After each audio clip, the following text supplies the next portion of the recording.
Perfect. So hi, No, Adri. what's your name? My name Please. is Bernardo Rios, and I'm a secondary teacher. I teach in the departments of social studies and English at ACS. Perfect.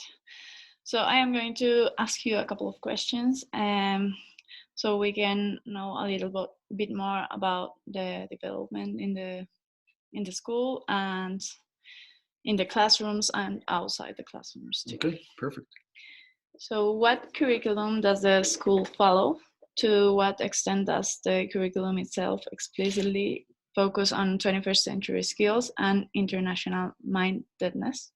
Okay, yeah, so the curriculum that we follow is mostly based on, well, it's a standard-based learning curriculum, and that's been a transition that happened, I think, 2 years ago in the school, like a heavy transition towards that. And yeah, we, as a school, I think we're an international school, first of all. So part of our school population is made up of international students. So that already allows us to open us up to having an international mindset and fostering that.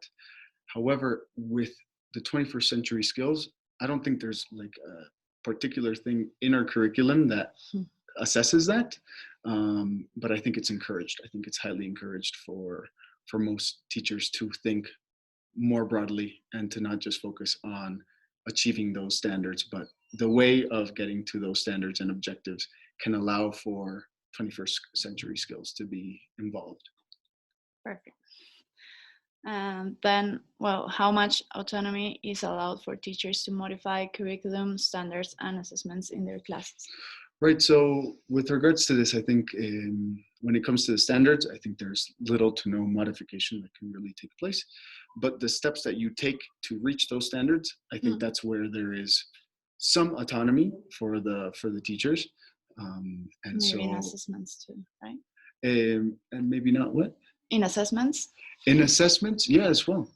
I think there it's left open to the teacher to decide how to assess in a sense, and so and that can be modified. So I would say that there's quite a bit of autonomy, and I've experienced that as well, in having different ways of assessing, even with debates. Sometimes I've also gone on field trips, and so there is autonomy as to how to reach standards, and I think that's a great thing for school to foster. That's great. To what extent has this level of instructional autonomy resulted in enhanced student learning and ability with regards to 21st century skills and globally minded thinking? Yeah, so I think that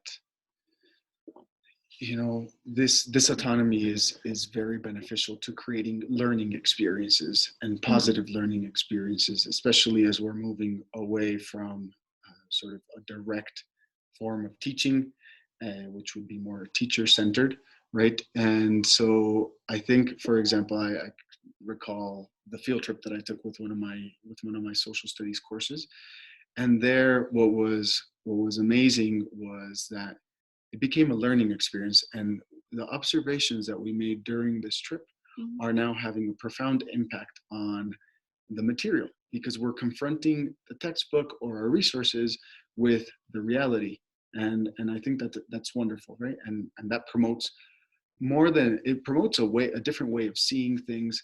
It promotes being able to learn outside a typical classroom environment, which I think is fundamental, since we are wanting our students to be lifelong learners. And so, yeah. Okay.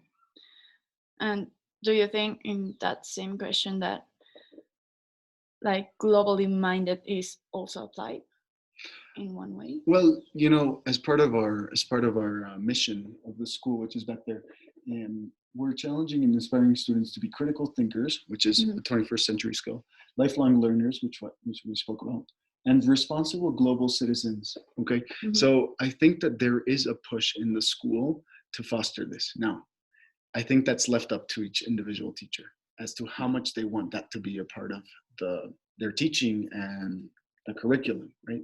I think the standards and the curriculum allows this to be a part of it, but I think it's up to the teacher as to how much they want that to be a part of it. Of course. For me, that's extremely important. Mhm. So because I know that sometimes the students will not remember necessarily the content that we're learning, Mhm. but they might be able to learn skills that they might apply later on in life or even in other courses. Yeah, that's good. Then are teachers encouraged to draw from a specific resource bank, or are they allowed to choose their resources from a variety of sources and students maybe? So I think that there is that autonomy as well, and I think it's a great thing to be able to choose what resources you're going to be using, Mhm. and thinking of the students that you have, the reality that you have in the classroom, and then choosing the appropriate resources to move forward. So Mhm. there is that, I guess, freedom with that, with regards to that as well. Okay, but more of the resources, not especially in students, right? Applied to students, or Yeah. So I mean, I don't know how to answer that question necessarily.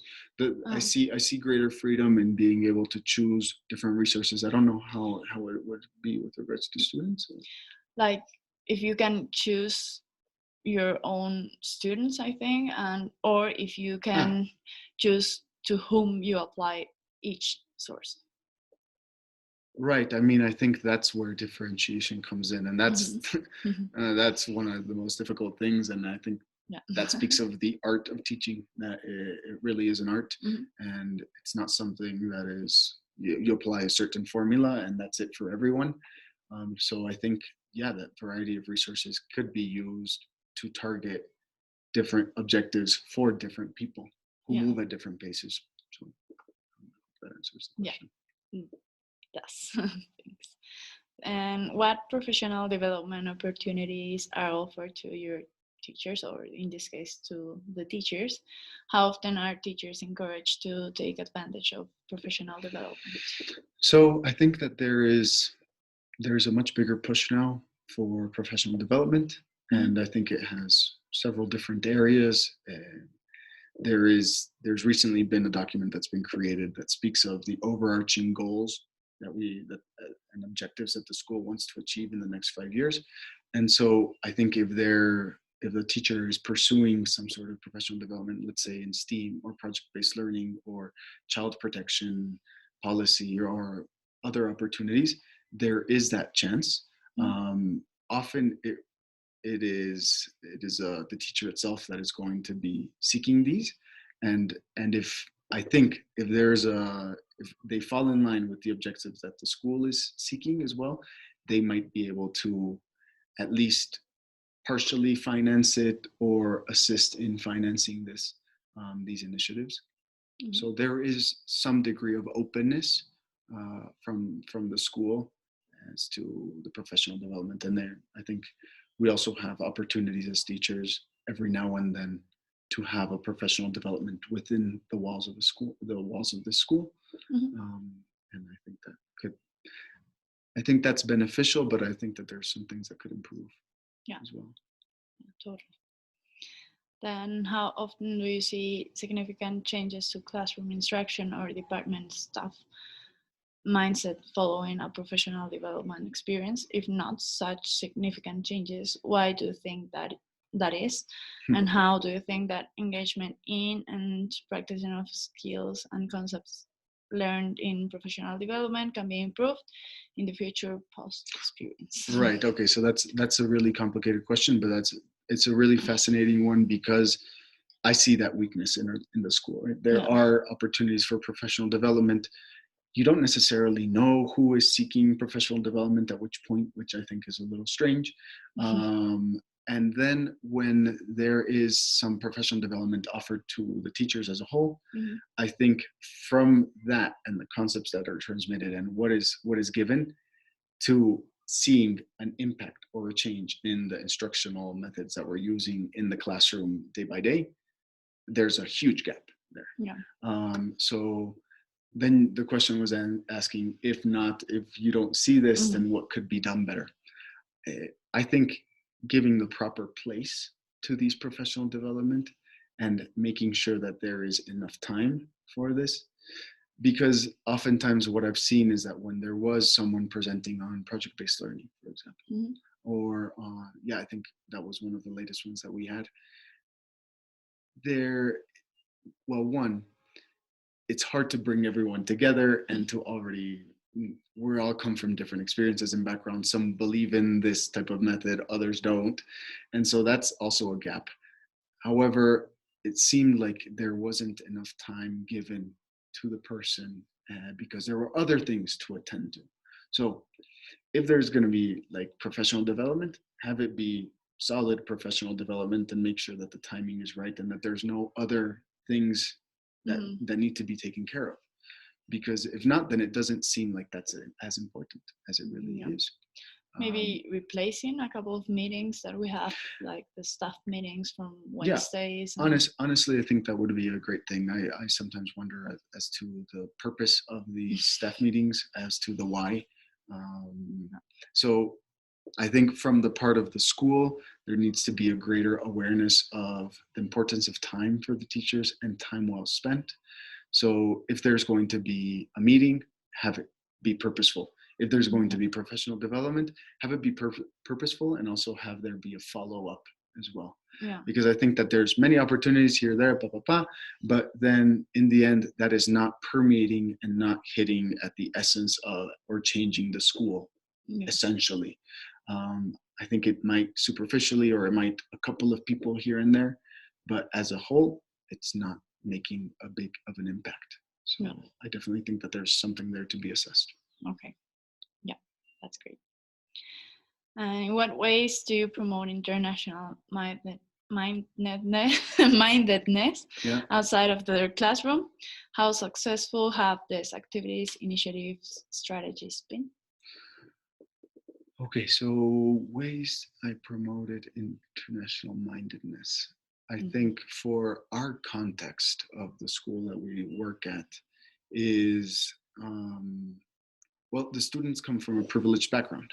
So for me, the first step before promoting an international mindedness is to promote a Bolivian mindedness, showing how we are not, how the reality that we move in Mm-hmm. sometimes is not a representative of the whole of the reality of Bolivia.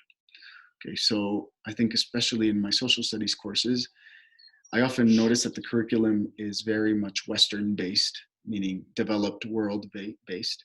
And for me, it's important to point out how that differs from the reality that we live in, Mm-hmm. and the complexity of our situation. And so for me, it's important. For example, we were carrying out a project on sexting and cyberbullying in one of my courses. And there we realized that most of the scientific research is coming from the developed world. And there was only one article that we were able to access of sexting in a Peruvian high school. Mm-hmm. Okay. So very different contexts. Yeah. And then when I asked them to think about how it would be for us, the students started thinking, well, maybe in a city that we have nearby, El Alto, Mm-hmm. where there might be less internet access, do we think this is more of a problem, less of a problem? So how would that be affected? So if we were to carry out a study of sexting and cyberbullying in our community, in our area, okay, Mm-hmm.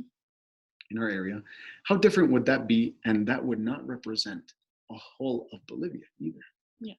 because it's a specific context. So I think for me, it's something that's critically important, because as people who have privileged backgrounds, I think it's important to um, form ourselves in the best way, but also be completely be open-minded and to Yeah. see reality as it is, not just the reality that we move in. So opening those horizons for the students is one of the greatest challenges that I think I have, and I'm wanting to promote. And I think that maybe in this particular school, we live in a bubble. Exactly. Like, and we think that maybe sometimes we know more about American history than about our own history. So Yeah. that is a big problem too. Yeah, there's a great poverty in that sense of applying what we're learning to our real world context, and which is so complex but also so beautiful, because that's where we live in, and that's where we have the possibility of creating great change.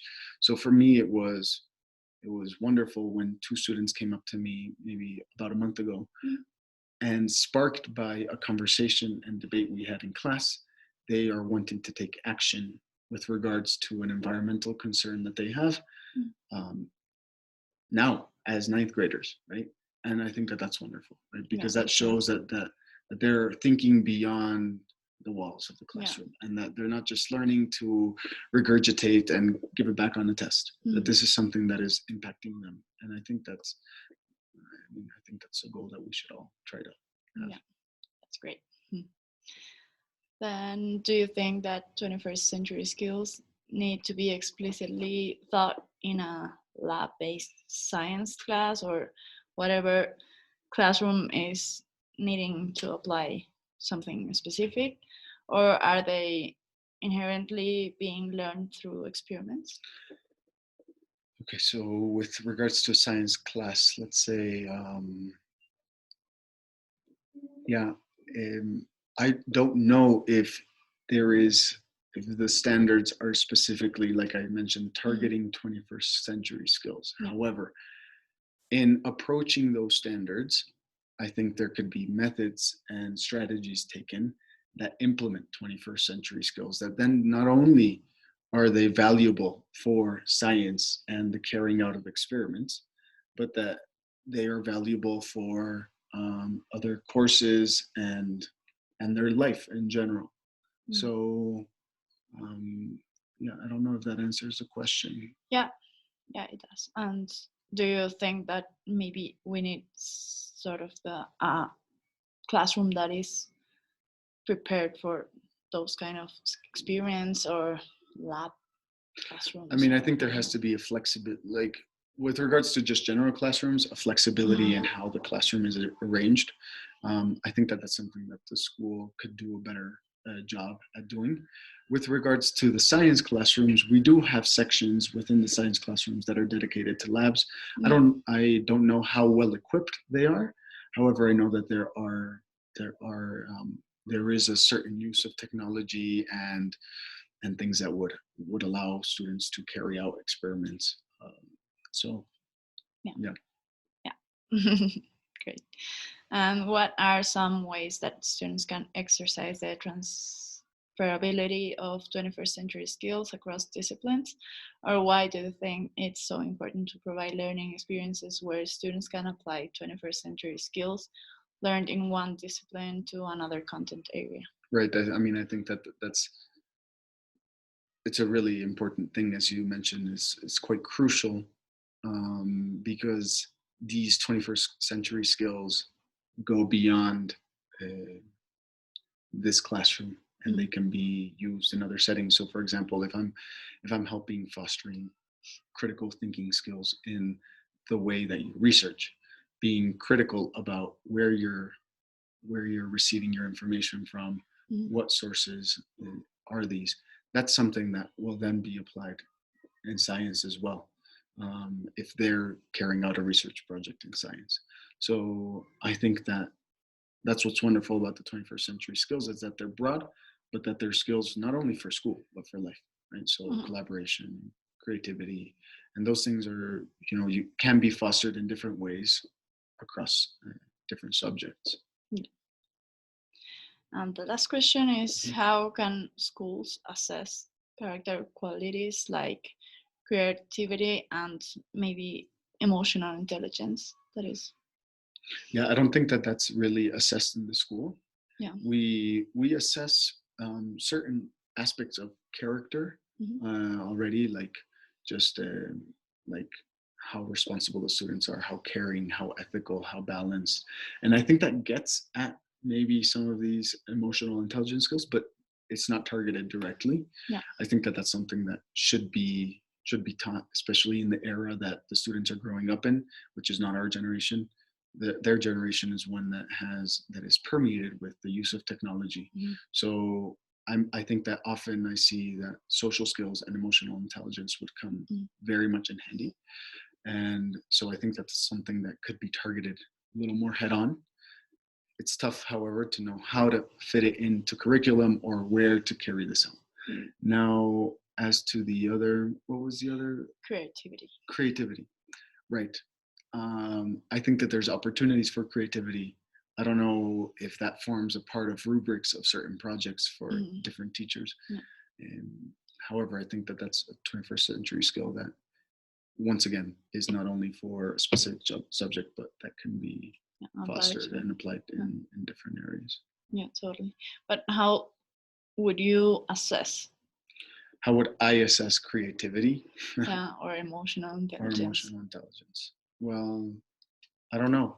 I honestly don't know. I have used a creativity portion in some rubrics, right? And I'm thinking to the last debate that we had. We essentially called it a colloquium because we thought debate was not the appropriate term. And there I used creativity in how creative were they in the use of argumentation and logic in their argumentation. As to assessing this, I think it's extremely difficult, and I think it varies depending on what you're dealing with, right? I would assess creativity differently if I was looking at a video than if I'm listening to an argument.